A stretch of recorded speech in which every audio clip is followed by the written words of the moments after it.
Do Grupo Ação Militar com Bolsonaro. Carta aberta ao presidente Bolsonaro.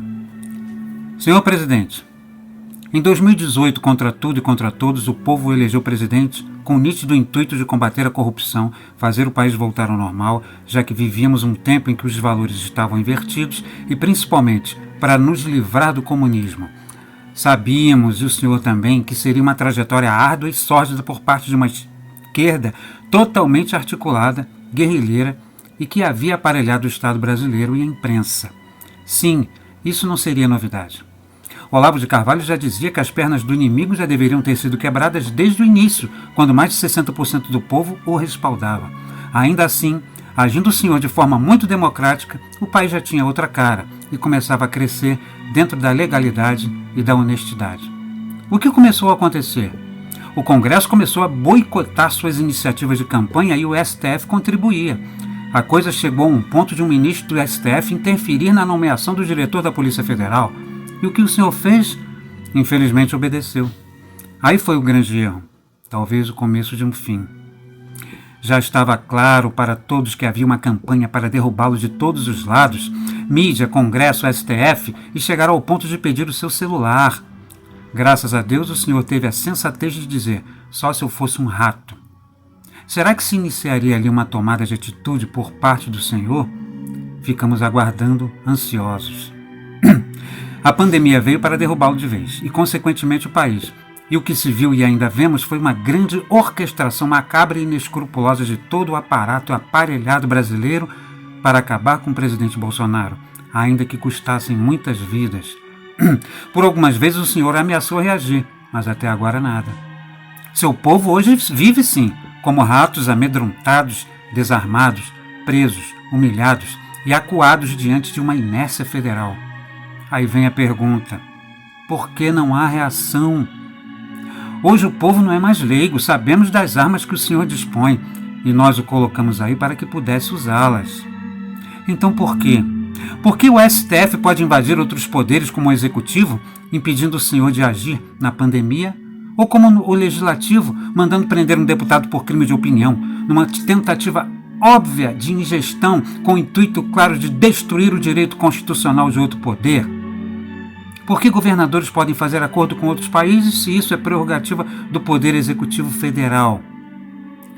Por que podem decretar o estado de sítio? Por que podem acabar com a liberdade individual do cidadão? Por que infringir o direito de ir e vir? Por que temos que apanhar e sermos humilhados sem trabalho ou emprego apenas porque um prefeito decide querer? Por que o STF pode atentar contra o próprio poder judiciário, anulando anos de sentenças só para soltar um chefe de quadrilha, infringindo e atentando contra os direitos constitucionais de um outro poder novamente? Por que podem atentar tanto contra a nossa Constituição? O senhor se limita a dizer que agirá dentro das 4 linhas da Constituição, certo? Mas e quem rasga a Constituição? Qual a pena? Então vamos para dentro da Constituição. Lá existe o artigo 142, existe o crime de segurança nacional, existe o estado de sítio, estado de defesa, o artigo 1º e outros instrumentos quase ou nunca usados. Sim, podemos agir constitucionalmente, é só querermos. Algumas declarações nos animam, como a do general Braga Neto, que ao citar o artigo 142 o leu e ainda acrescentou que uma das obrigações das Forças Armadas era garantir a liberdade e a democracia, e que não há democracia sem a liberdade do seu povo. Então, o que falta? O ministro da Justiça e Segurança Pública não disse que as Forças Nacionais garantirão a liberdade do povo e seu direito de ir e vir? Então, o que falta? Ministros do STF já cometeram crimes demais contra a Constituição, contra a democracia e nossa liberdade. Todos sabem disso, é quase unânime. E devem ser punidos já. Já até tentaram matar o senhor e ainda não sabemos quem foi o mandante. Como pode isso? Agir democraticamente dentro das regras da Constituição não significa passividade e ter que acatar toda e qualquer atrocidade e nada fazer. Pelo contrário, cabe a um chefe de Estado e suas forças armadas agirem em defesa de Lembra, presidente, quando falou ironizando que os bandidos atacam com ponto .40 e alguns retrucam soltando pombinhas brancas na praia? Pois é, não é o que estamos fazendo?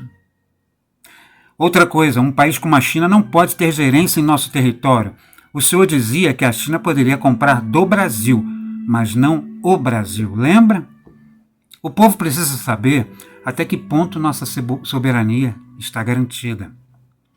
Enfim, estamos à beira de um abismo. O comunismo já está aqui dentro e estamos perdendo.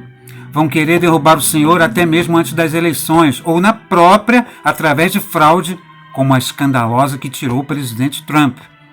O senhor sabe muito bem disso. Não pode nos deixar assim. Carregou-nos até quase o outro lado de uma ponte e depois, no meio da travessia, diz que a ponte não suportará e todos cairão? Não, não mesmo. O senhor nos ensinou que soldado que vai à guerra e tem medo de morrer é um covarde. Estamos pedindo socorro. Se precisar que demonstremos mais apoio, nos chame às ruas.